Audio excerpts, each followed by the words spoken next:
بسم اللہ الرحمن الرحیم. ہارون رشید عرض کر رہا ہوں.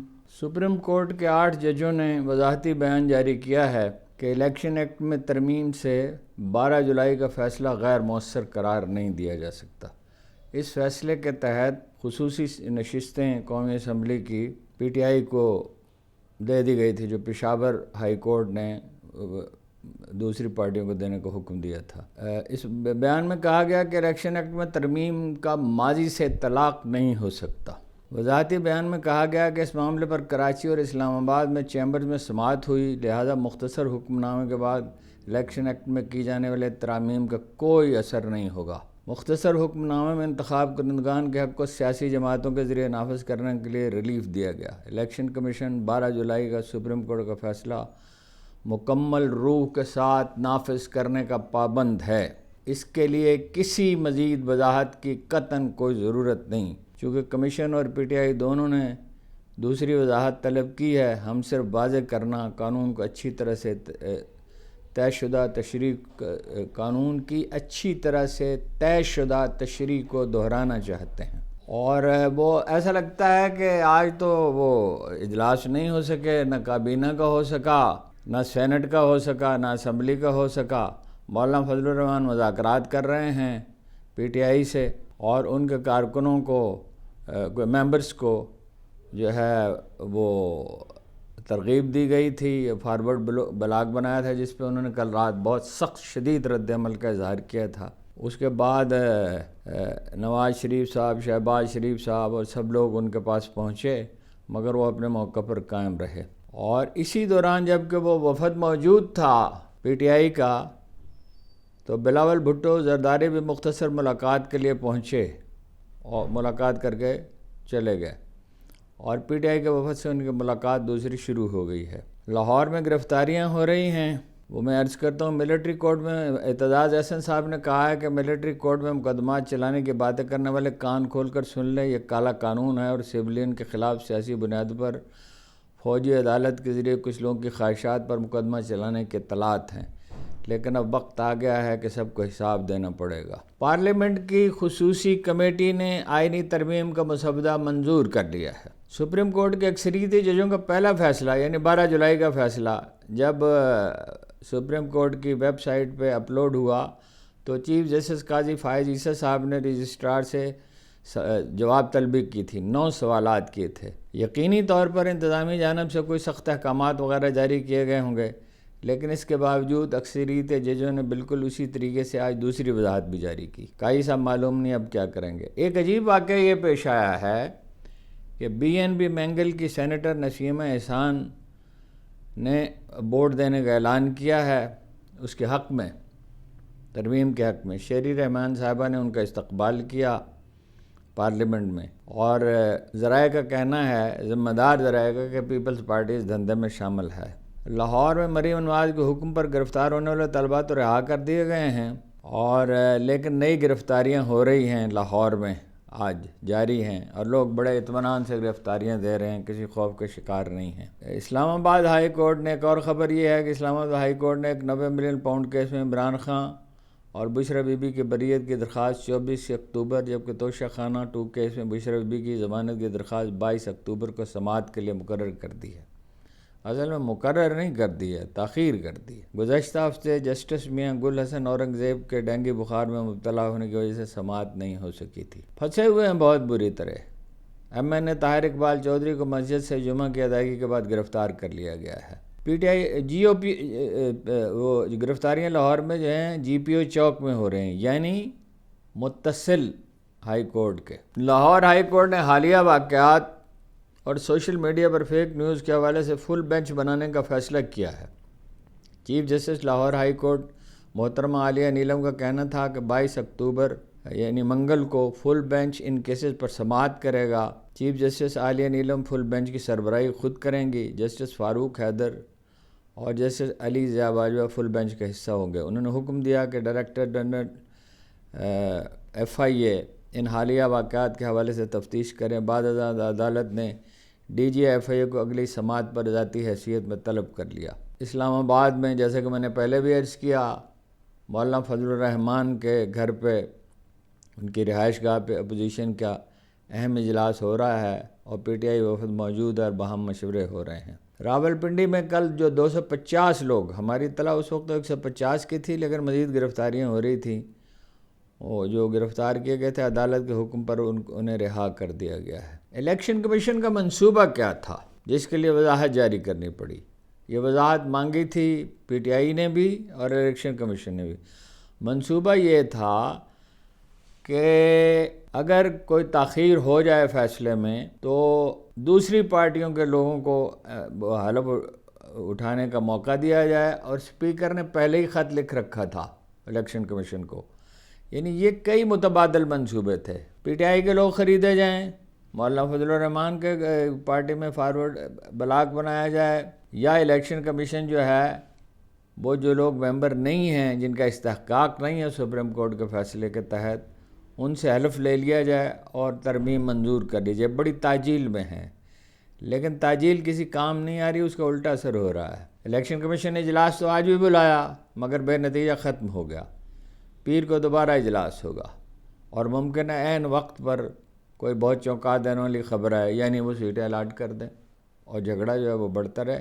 لیکن وقت اب بہت کم ہے۔ اپنے طور پہ تیاری انہوں نے مکمل کر لی تھی، صبح اطلاع یہ تھی کچھ دیر پہلے تک، لیکن 8 ججز نے سارے منصوبے پر پانی پھیر دیا ہے۔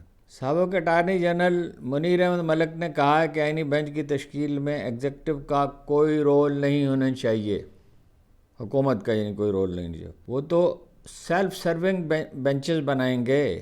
وہ فیصلہ یہ ہوا ہے کہ بینچوں کی تشکیل اب ماضی کی طرح نہیں ہوگی، اس کا نیا طریقہ کار اختیار کیا جائے گا۔ اور justice attorney general Munir Ahmad Malik نے، سابق اٹارنی جنرل نے یہ بھی کہا کہ جتنی آج کشیدگی ہے، پولرائزیشن انہوں نے کہا، اس سے زیادہ پولرائزیشن ہوگی، اور کون مانے گا ان بینچوں کو اور ان کی ساکھ کیا ہوگی۔ ایک بہت چونکا دینے والی خبر اس پس منظر میں، اس کو دیکھیے، یہ جو باہمی کشیدگی ہے اس کے نتائج کیا نکل رہے ہیں۔ اقوام متحدہ کی تازہ ترین رپورٹ یہ ہے کہ پاکستان دنیا کے 5 غریب ترین ملکوں کی صف میں شامل ہو گیا ہے۔ وہ ملک جسے 1960s میں ایشیا کا کیلیفورنیا کہا گیا تھا۔ کیلیفورنیا امریکہ کی سب سے اچھی ریاست ہے، ممکنہ طور پر کہا گیا تھا کہ ممکنہ طور پر وہ اتنی ترقی کر سکتا ہے کیلیفورنیا کے برابر آ جائے۔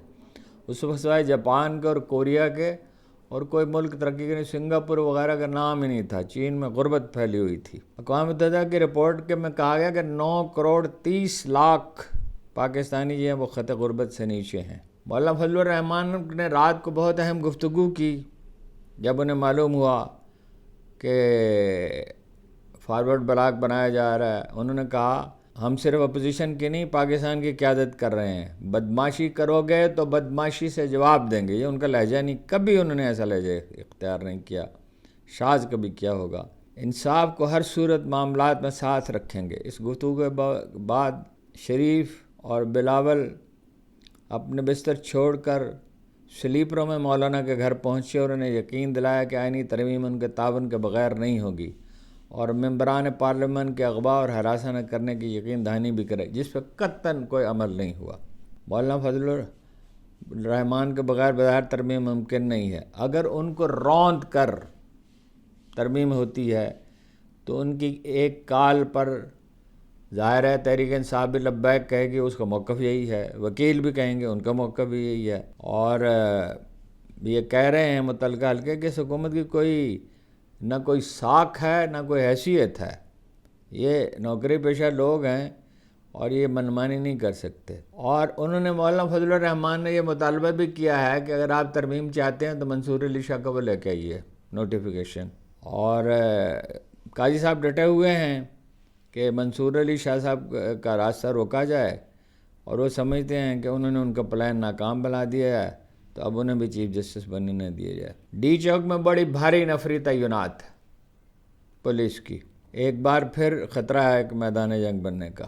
نواز شریف صاحب نے ملاقات کی ہے بھارتی اخبار نویسوں سے، اور انہوں نے کہا ہے کہ پاکستان اور انڈیا کے تعلقات خراب کرنے کی ذمہ داری جو ہے وہ عمران خان پہ عائد ہوتی ہے، اور انہوں نے بڑی ناروا زبان استعمال کی نریندر مودی کے خلاف، یعنی جو انہوں نے 370A جس کے ساتھ کشمیر کی خصوصی حیثیت تھی، جو بھارتی آئین کا حصہ تھا، اس کو منسوخ کیا تھا، اس پہ نواز شریف صاحب کا خیال ہے کہ انہیں مبارکباد کا پیغام بھیجنا چاہیے تھا ان کو، اور وہ یہ کہتے ہیں کہ کشمیر اپنی جگہ پہ لیکن تجارت ہونی چاہیے، اور یہ بڑا اچھا موقع ملا ہے تعلقات بحال کرنے کا۔ پنجاب حکومت کی ایک تحقیقاتی رپورٹ آئی ہے جناب کہ کالج میں لڑکی سے زیادتی کا کوئی ثبوت نہیں ملا، اور نہ ہی مبینہ زیادتی کا کوئی عینی شاہد ملا ہے۔ کمیٹی نے 28 کے قریب طلبہ طالبات کے انٹرویو کی، جس میں طلبہ اور طالبات نے بیان میں ادھر ادھر سے یہ کہا کہ انہوں نے ادھر ادھر سے سنا تھا۔ اب یہ کن 28 طلبہ کے کیے، متعلقہ کے کیے، غیر متعلقہ کے کیے، یہ معلوم نہیں۔ مغوی سینیٹر، جمعیت علماء اسلام کے مغوی سینیٹر حاجی عبدالشکور اچکزئی کے بیٹے مسعود خان اچکزئی کو بھی نامعلوم افراد نے اغوا کر لیا ہے۔ وعدہ یہ کیا انہوں نے کہ کوئی کارروائی نہیں ہوگی، لیکن ان کے صاحبزادے کو اغوا کر لیا گیا ہے۔ اور مولانا فضل الرحمان نے یہ بھی کہا ہے کہ گردنیں توڑ کر، ہاتھ مروڑ کر آئینی ترمیم پاس کرائیں گے تو پھر ہم کہیں گے نامزد پارلیمنٹ کو اس قسم کی قانون سازی کا قطعاً کوئی حق نہیں، مجبور نہ کریں کہ ہم اس حد تک جائیں۔ انہوں نے کہا کہ ہمارے ارکان کو اٹھایا گیا، اختر مینگل کی شکایات آ رہی ہیں، شاہ محمود قریشی کی بہو کے ساتھ جو ہوا اسے وہ اپنا افسوسناک ہے۔ احترام سے بات کرو تو احترام سے جواب دیں گے، بدماشی کرو گے تو ہم بھی بدماشی جانتے ہیں۔ جوڈیشل کمیشن کی جو ججوں کا جو تقرر کرتا ہے، اس کی نوعیت، اس کی حیت تبدیل ہو سکتی ہے۔ مولانا فضل الرحمان کہہ چکے ہیں کہ صرف سینیرٹی کے اصول کو نہ دیکھا جائے، یہ کوئی قابل فہم بات نہیں ہے، جو اصول ہے اسے کیوں نہ دیکھا جائے۔ باتیں بالکل ان کی قابل فہم نہیں ہیں۔ 24 اکتوبر کو آخری تاریخ ہے، چیف جسٹس کا نوٹیفیکیشن جاری کر دیا جائے۔ مولانا فضل الرحمان جب پریس سے بات کر رہے تھے تو کامران اپنے سینیٹر کامران مرتضیٰ نے، جو بڑے نامور وکیل بھی ہیں، ان کے کان میں ذرائع کا کہنا ایک بات کہی، مولانا یہ بیان دے دیں کہ ہم اپنے ممبران کو 63A کا نوٹس ہم نے اپنے ممبران کو 63A کا نوٹس جاری کر دیا ہے، یعنی ان کی ممبرشپ ہی باقی نہیں رہے گی۔ اگر کسی ممبر کو نوٹس نہیں ملا تو اس پریس کانفرنس کو نوٹس ہی سمجھے تاکہ اسے ڈی سیٹ کیا جا سکے۔ کال تو آپ کو پتہ دے رکھی ہے اپنا، مگر دفعہ 144 نافذ ہے، اور نماز جمعہ کے بعد بعض جگہ پر احتجاج ہوا ہے، ابھی تفصیلات آئی نہیں ہیں، آ رہی ہیں۔ اس سارے کھیل کا مقصد کیا ہے؟ اس سارے کھیل کا مقصد عمران خان کو باہر رکھنا ہے سیاست سے، وہ گرفتار رہیں اور ٹریبونل اس طرح کے بنائے جائیں کہ جو کہ فیصلہ نہ کرے ریٹائرڈ ججوں پر مشتمل، اور منصوبہ یہ ہے کہ 10 سال کے لیے حکومت اسی طرح چلائی جائے۔ 10 سال کے لیے کیا، 10 مہینے کے لیے بھی نہیں چل سکتی، اور چلے گی تو 5ویں نمبر پہ 5 ملکوں میں ہے پاکستان، غریب ترین، اور ممکن ہے اس کے نتیجے میں غریب ترین ملک بن جائے۔ چکمہ دے رہے ہیں، سعودی عرب نے انویسٹمنٹ کر دیا، سعودی عرب نے کوئی انویسٹمنٹ نہیں کیا، شیئرز خریدے ہیں اس نے، وہ بھی ابھی منتقل نہیں ہوئے۔ جو صحافیوں سے ملاقات کیا نواز شریف صاحب نے، اس کی تھوڑی سی تفصیل اور سن لیں۔ مریم نواز بھی شریک تھیں، 1 درجن انڈین اخبار، پاکستانی اخبار نویسوں سے نہیں ملتے نواز شریف صاحب۔ بہت ہی مثبت انداز میں انہوں نے کہا کہ ہم تعلقات کو دوبارہ شروع کرنے کے حامی ہیں۔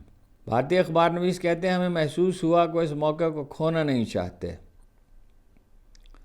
انہوں نے کہا، یعنی نواز شریف صاحب نے، کہ مودی صاحب کو آنا چاہیے تھا اجلاس میں، اور اس سے نئی شروعات کی جا سکتی ہیں۔ آشیش سنگھ جو ایک اخبار نویس ہیں بھارتی، انہوں نے کہا کہ نواز شریف نے سفارتی تعلقات کی بحالی اور انڈین کرکٹ ٹیم کو پاکستان کو لانے کی ضرورت پر زور دیا۔ صاف انکار کر دیا بھارتی وزیر خارجہ نے، انہوں نے کہا سوال ہی نہیں پیدا ہوتا، کرکٹ ٹیم نہیں بھیجیں گے۔ اول تو انہوں نے کہا تھا ہم باتیں نہیں کریں گے، بتیری خوشامد کی ان کی، مگر انہوں نے کہا نہیں۔ انہوں نے کہا نواز شریف صاحب نے تعلقات جتنے بھی خراب ہو جائیں ٹھیک کیے جا سکتے ہیں، ظاہر ہے رعایت پہ رعایت دیتے چلے جائیں اور ٹھیک کر لیں، کشمیر کو بھول جائیں اور ٹھیک کر لیں۔ وہ عمران خان کی مذمت کرتے رہے، باتوں باتوں میں سابق وزیر اعظم عمران خان کا ذکر آیا تو نواز شریف کہتے ہیں بطور وزیر اعظم عمران خان نے جو زبان وزیر اعظم مودی کے خلاف استعمال کی وہ اس منصب کو زیب نہیں دیتی۔ یعنی انہیں مبارکباد دینی چاہیے نا، جو بھارتی مسلمانوں کے ساتھ وہ سلوک کر رہے ہیں، جو انہوں نے بنگلہ دیش میں کیا ہے، جس طرح ملک کو توڑا ہے انڈیا نے، اور جو کشمیریوں کو قتل عام کیا ہے، گن پاؤڈر چھڑک کر گھروں کو آگ لگائی ہے، کھیتوں کو آگ لگائی ہے، ٹارچر سیل کھولے ہیں، 80,000 انسانوں کو شہید کیا ہے، تو اس کا کوئی ذکر نہیں کرنا چاہیے۔ صورتحال نیچے اوپر ہوتی رہتی ہے، نواز شریف صاحب نے فرمایا، میری بار بھی ہوئی، لیکن میں نے بطور وزیر اعظم حالات خراب ہونے میں کردار ادا نہیں کیا۔ وزیر اعظم کا یہ ڈیکورم نہیں کہ بازاری زبان پر آ جائے، اپنے ہی وزیر اعظم کی توہین کر رہے ہیں، اپنے ملک کی بے عزتی کر رہے ہیں، اور انڈیا کے موقع پہ مور لگا رہے ہیں۔ کشمیر کا نام نہیں لیا، انڈینز اس پہ بہت خوش ہیں، اخبار نویس بھی اور انڈین میڈیا بھی، کشمیر کا ذکر نہیں کیا۔ تو حکومت لگی ہوئی ہے اس کام پہ کہ جعلی الیکشن پہ مور لگ جائے، قانونی راستے مکمل طور پہ بند ہو جائیں، لیکن حالات تو اس کے لیے سازگار نہیں ہیں۔ مسودہ کے بارے میں بھی اطلاع یہ ہے کہ کوئی حتمی مسودہ نہیں ہے۔ اگر لوگ مل گئے، اگر مولانا فضل الرحمان سے معاملہ ہو گیا، جو ہوتا نظر نہیں آتا، اور اگر کچھ لوگ خرید لے گئے، جیسے وہ ایک چلی گئی ہیں سینیٹر، 2 دن تو روتی رہی، اشک بہاتی رہی، اب چلی گئی ہیں، تو کوئی بھی مسودہ آ سکتا ہے جو چھپا کر رکھا گیا ہے۔ خیر، خبریں تو بہت ساری ہیں، لیکن فی الحال اتنا ہی۔ میں دیکھ لوں اگر کوئی تازہ خبر بہت زیادہ اہم آئی ہو تو وہ میں آپ سے عرض کر دیتا ہوں۔ ابھی خبریں تو آ رہی ہیں۔ پی ٹی آئی کے لیڈر ورکر ناراض ہیں، وہ کہتے ہیں لیڈر خود گھروں میں بیٹھے ہیں۔ اب وہ تو مذاکرات بھی کر رہے ہیں، سارے لوگ تو غیر مخلص نہیں ہیں، بہت سے ہیں جو خائن ہیں، بزدل ہیں، اور نہ تجربہ کار ہیں، سمجھتے نہیں ہیں، اور نہ تجربہ کاری بھی ایک بڑا مسئلہ ہے نا۔ راولپنڈی اسلام آباد میں ابھی تک کارکن نہیں نکلے۔ خصوصی کمیٹی سے آئینی ترمیم کا مسودہ منظور ہونے کے بعد کابینہ کو بھیج دیا گیا، لیکن کابینہ کا اجلاس نہیں ہوا۔ خبریں بہت ہیں، لیکن فی الحال اتنا ہی کافی ہے، پھر رات کو انشاءاللہ بات کرتے ہیں اس پر۔